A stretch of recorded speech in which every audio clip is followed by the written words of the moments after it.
What's up, y'all? It's your boy Showtime Doctor. I'm laughing because I totally had a big conversation going and then the record button didn't register, so here we are again. Hey, I got a couple requests. Some of you all want to know a little bit more about me, my personality, that type of thing, and why I pitched myself this sort of Convaleria. And I would like to tell you as well stuff about Final Fantasy Tactics and just tactical games in general, why I'm hitched to sort of Convaleria versus some other games that have come out. So I have a top 10 list. Some games on that list: Castlevania Symphony of the Night, Tales of Berseria, Persona 4 Golden, Planescape Torment. There's all types of games, right? But at the very top of my list is Final Fantasy Tactics. I was going through a lot originally when that game came out, 1998, going through a huge family issue, won't get into it, but suffice to say, it drastically affected my life to this day. So, my friend Randy, who was a roommate of my brother's, because I went to live with my brother, he actually got me into anime, among other things, but one of the things, too, he had a PlayStation 1, so I was able to play a lot of games, and Final Fantasy Tactics was one of them, and 1998, gosh, 6 years ago now.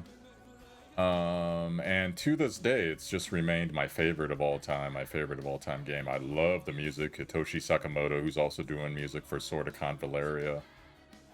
And I love the characters, I love the UI, I just love the whole motif. I love the kind of D&D without so much dragons, but you get what I'm saying, like medieval.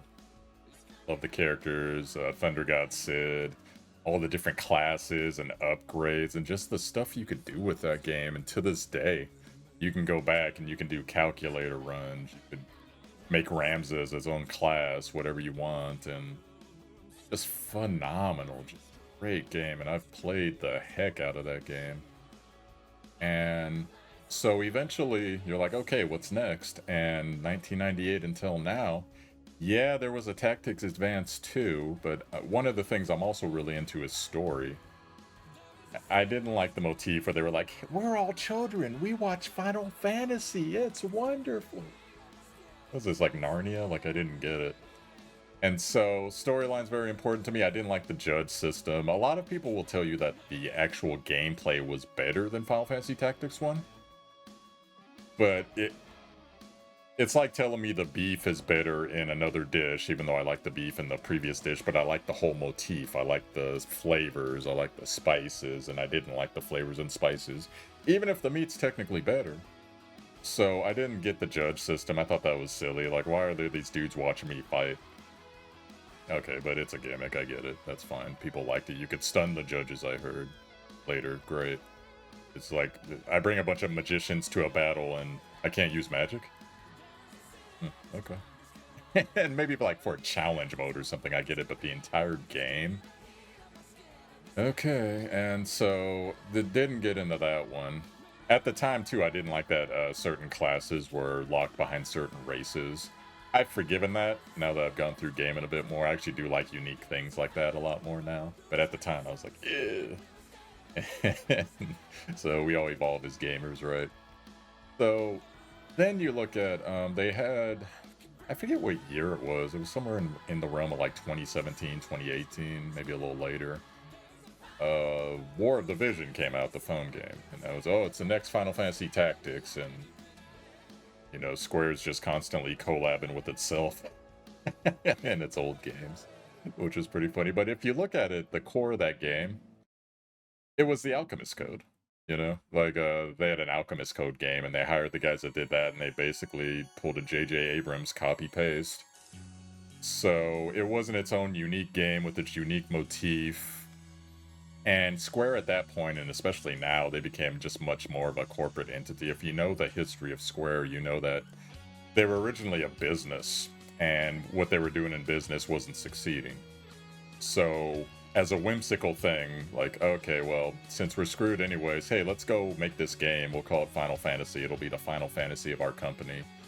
We're going to do what we want to do, and then we're all going to go bankrupt, go our separate ways, and hey, we had fun. And Final Fantasy was an unmitigated success. And obviously, to this day, they're still making the games. And that original crew for the most part, from Nobuo Uematsu and on and on and on. They lasted until Final Fantasy X, and that includes Final Fantasy Tactics was in that mix as well. And eventually, most of them retired. Some of them they moonlighted, did things here and there, and well, nowadays it's much more of like a corporate thing. So they're trying to push like loot boxes onto you, and they're doing what's that called? The currency, cryptocurrency type stuff. And when they look at something, back in the day, gaming was a lot more artistic, and you could say that about a lot of things, but gaming in particular, someone would make something really unique, and us as gamers, we would go, wow, that's great, I love this style, and we'd play it, and they'd hopefully make lots of money. Nowadays, everything's so corporate, and especially with Square, that they don't see Final Fantasy IV, they don't see Final Fantasy VIII, they don't see the characters, they don't see the storyline and how the music mixes in with it, and the sound, and the UI is important, and the gearing, and the upgrading. They don't see that, they just see, how's our latest Final Fantasy product doing? And it's a typical corporation thing when you get shareholders and investors and that type of thing involved. That's just the way it's going to go. Just count the years. No matter how good a company is, eventually it's going to crater, and then depending on how hard they go, just fall off a cliff, right? And there's companies that can do it successfully, but the greater majority of them, not really. So what I'm trying to say is, as Final Fantasy Tactics fans, we've been waiting for Square to make a proper, not even a remake, like a prequel, a sequel, whatever, a proper Final Fantasy Tactics in the world that was the War of the Lions. Okay, and it's been so long now, I completely forget what the actual world was called. And that technically, I think Final Fantasy XII was in that world, but that's an MMO. Well, it was basically a single-player MMO, so to me it doesn't count, because the whole motif was different. There wasn't... It had its own thing going on, and it wasn't that. I'm not trying to criticize Final Fantasy XII, but basically, we've said, and all of us as fans, and you see it online, hey, if you like Final Fantasy Tactics, just check this game out. That's what my friend originally turned me on to Sword of Convaleria. And I remember a year ago, I watched the trailer, and I was like, this could be the one. This could be the one right here. This could be the one. You know, I wasn't convinced about others, like people play triangle strategy and stuff, and they had fun with it. Great. Me at the time, I'm like, oh man, I got sink time into another tactical game. I got a lot going on. Maybe I'll just watch. That type of thing. And I heard that's a great game, and someday I'll go. And there's been other games like that, but this one I've had on my radar for a long time, and that same friend told me, hey, you know, you should try to be an official creator for them. And I was like, they'll never accept me. Like, I don't do anything anymore. And, you know, occasionally I'll release some game I'm playing on my YouTube or whatever, and I barely stream anymore, and yada, yada, yada. And lo and behold, I got into the creator programs. I was like, oh. And so I showed him. He's like, yeah, all right, woo. And I was like, okay, if I'm gonna do this, I gotta do it. Because I'm not gonna halfway it, I'm gonna do it. So that's why you've been seeing me put out video after video after video. When that closed beta was out, I no-life that closed beta the first 5 days. And I finally took a break on the 6th day. I didn't play as much as I had the previous 5 days. The 7th day, and then the last day, I spent most of that day just making videos that I would have to edit. But actually, because obviously all my closed beta access is gone now, so I can't just go back and show you things anymore unless I'm in the demo, which is on Steam. And so I came back. I was like, okay, I'm gonna do this, and I'm doing it. And I'm a much better editor now. I'm in a much better place in my life, as I explained in another video. So I'm just like, I'm all in. Let's do this. I'm hitching it. I'm hitching my caravan to XD. I'm hitching my caravan to Sword of Convaleria. I'm not like a lot of other gacha streamers where I play multiple gacha games all the time and I'm showing you every gacha. No, it's this one, and I play another Eden. And another Eden is almost impossible to catalog on a YouTube. Just, yeah. Seriously, search for another Eden. Try to find like the guide videos I've been putting out. They're there, but not by the same people. You know, it's just an incredibly hard game to catalog. You're better off just going to the wiki. Like, it's funny how that game works, but Anyways, so yeah, we've been waiting 26 years, and Square's basically told us we don't care about you. You guys that were old school, turn-based, tactical, loving, story loving, and you say, oh, but they still have story, they still have epic songs, they still have, yeah, but they don't put the package together for us old school players like they used to. And they will tell you, oh, we're trying to attract a new fan base. Nothing wrong with that, but when you have a current fan base that you built the backs of your company on, along with the old school workers, along with the people that loved what they do, loved making music, loved making art, loved making characters people love. There's not so many of those people anymore. The one I can think of is the guy who makes Final Fantasy 14. And I would argue, as good as Final Fantasy 14 is, a lot of Final Fantasy 14 is just them telling the stories of 1 through 10 again. And not all of it, clearly. It has its own thing, but a lot of those characters, a lot of those things, you might not know it, a lot of those characters were in the old games. Like, I'm trying to remember, there's like the mage lady, she's in Final Fantasy 1. And Matoya, that's her name. And people are like, what? Matoya was it? Yeah. We helped her out in the 80s. But, obviously, she has a much better song now, and he's more fleshed out as a character. I get it. And that's someone who loves, or that's someone with love. So I forget the gentleman's name, but the gentleman who runs that game, he's obviously a fan. He obviously is passionate about what he does, and he cares about his player base. And we need about 30 more of him. And it's like a Yoshi P type dude. We need about 30 more of him, and just Squaresoft alone. Oh, Squaresoft, good. Square Enix. I wish it was Squaresoft. Give me Squaresoft back. Enix, my. That's a whole nother rant. Okay, so yeah, I would love to see, like in the War of the Lions world, show me Thunder God Sid when he was a teenager. How did he get to be that legendary person? Show me the Beowulf family. Dyseldark, what was he like when he was Ramses' age? What was Ramses' father like? Or you could have something years later, and in a way, it's almost better that they don't remake it, because I'm not sure that they could make a story that good again.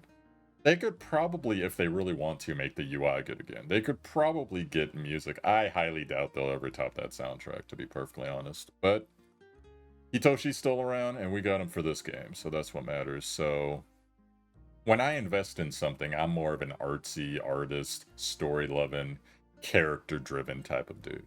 So of course, yes, I got to go into the story, or excuse me, the how the game works, how the characters work, PvP, Spiral of Destiny, this mode, this type of thing, this gear, that type of character. I get that. I have to do that. And that's fine, because you need to understand those things if you want to make the most out of your account. That's the service that I'm trying to provide as an official creator who takes his job seriously. And I get it if you're like a multi-creator and well, if this game fails, I still got Wuthering Waves, I still got whatever popular game, right? I'm not like that. I'm 100% into this game. So, that's just who I am as a person, and I hope, the dev team and the content makers and the UI team and everybody from the programmers on down, the story writers, everybody, I hope you guys treat the global fan base with respect. And when I say that, I'll give you 2 examples. Game I covered in the past, Overhit. Some of you might have cringed when I just said that word. It was a phenomenal game. It was made by, it was either NCSoft or Nexon. I think it was Nexon. Great graphics, cool characters, pretty good UI. The pull system was a little weird, and I don't know if it's still going right now in Japan, but the Japanese servers went longer than the global servers, and I hitched myself to that on the global side, and it was my most popular video was the tier list video for that I've ever had. It was like 50,000 some views. So I hitched myself to that, and we had a saying back then. There was the axis of evil in Gacha. It was NCSoft, Nexus, and Netmarble, the 3 N's, right? And I think Netmarble, they've kind of worked their way off that, and they're a better company now. The other 2, I'm not so sure. I haven't really paid attention. But man, did they kill that game. One of the ways they killed that game, both were basically being greedy, but one of the ways they killed that game, they added UR characters. UR characters were ultra rares, which are better than SSRs, and they made it so convoluted to even think about getting one of these characters. To get one of these characters, I forget exactly everything that it was, but it was basically you had to spend so much money to get so much SSR pulls, paid currency, and then you would get one chance at a UR after some ridiculous amount. It was like 400, something like that. Money. And by the time you were done to get one chance at this, it was thousands of dollars, you know? And these characters, they were really strong and they were really broken and they were really good, but you need 6 of them to max them out. That's why I love about this game, Sword of Convaleria. You only really need one dupe, and you could just farm everything else in the daily dungeon. And it was so greedy, and it wasn't in the Japan. And people were like, why is this here? Well, they wanted to make money. And I'm sure they made some money, but not enough. They shut down before a year was out. I don't think they even got close. And not only that, but they had just a bunch of other stuff like that. And I know was a War of the Vision had a similar thing to where if you had a really high tier character, the amount of time that it took to max out that character, you're looking at the better part of a year, if not more than a year. And that's not respecting people's time.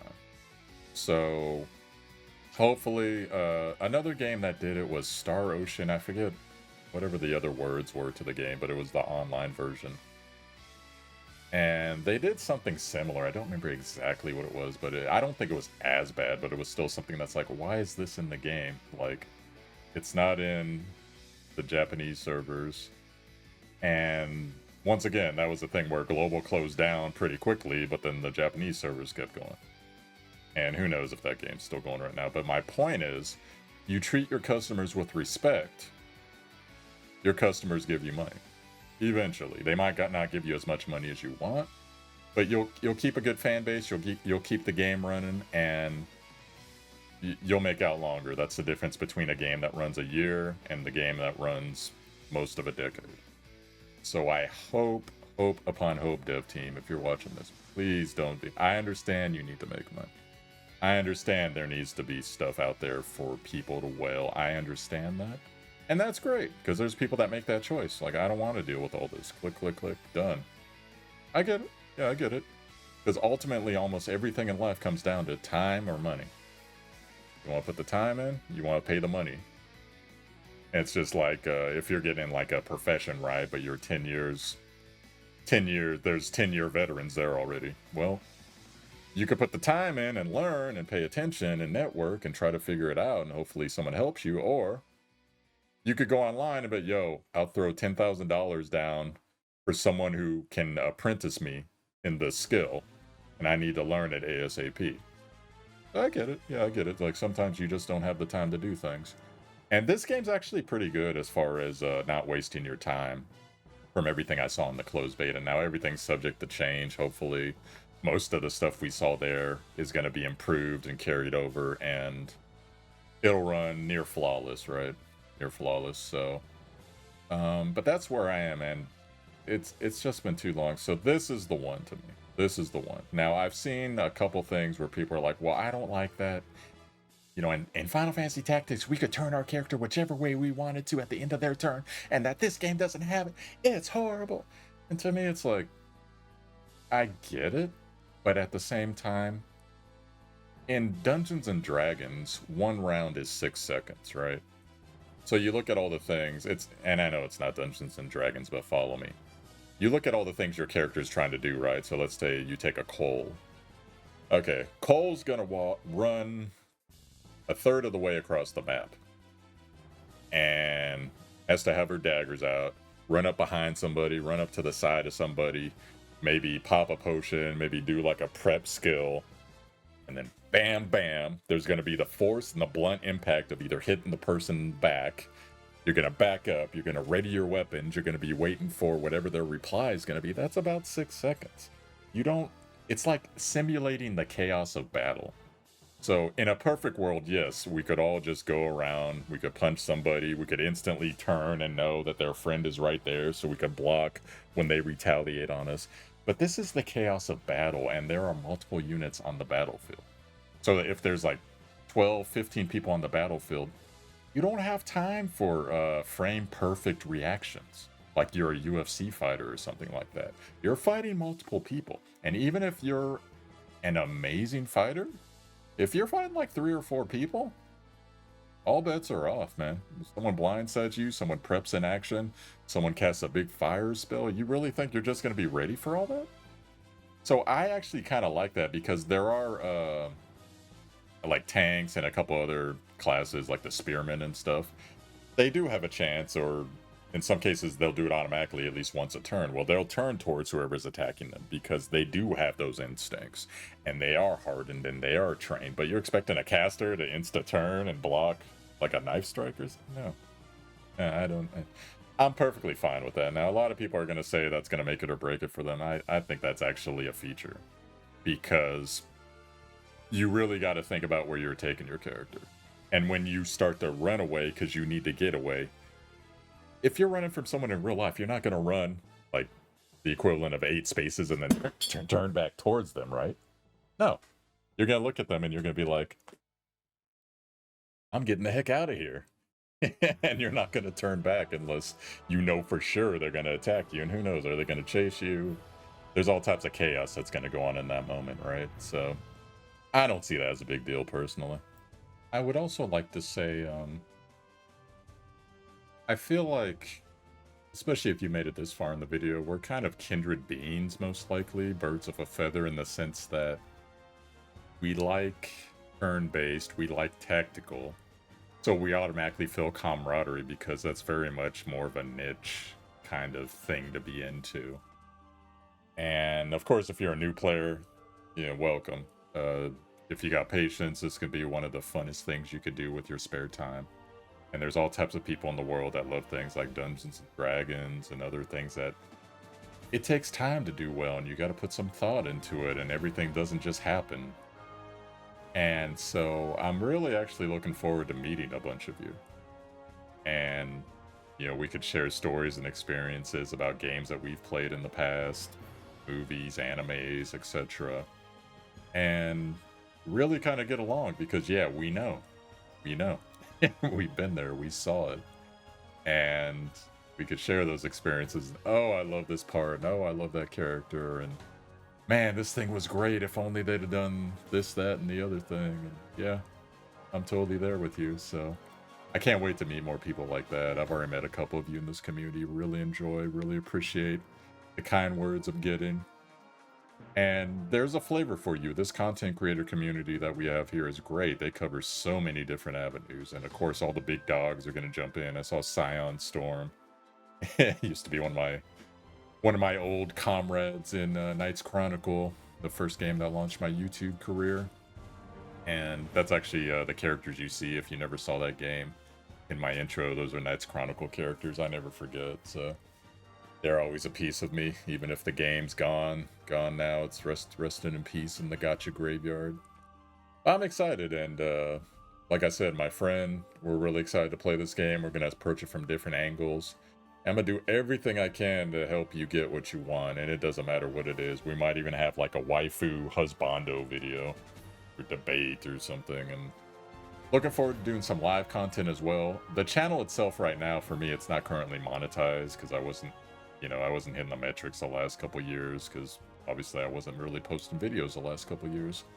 But that'll come back. It's already like almost halfway with just the amount of watched hours you guys have put in right now, and that doesn't even include the big new game launched rush that's probably going to happen like it generally does. And I'm learning. I've got a whole different mindset on how I do content creation. Like, for instance, a lot of you have complimented my editing skills. I used to really hate editing, and I still don't like it, but I see it more now as like a rhythm thing. Like, it's something you do. Like, if you're a fisherman or you're driving, it's a rhythm thing, and you get into it. And it can be fun in its own way, even though it's time-consuming. And, of course, all the bigger guys, They just want to record videos and then they hire an editor. I perfectly understand that, and I'm sure you got a good quality person that you trust. Hey, that's a great thing. But like I said, I'm hitching myself to this game. I'm hitching myself to this company, XD. Don't let us down. Treat global good, and global will treat you great right back. And there are many beloved games out there that people still play today, and people are stubborn about, and they love the games.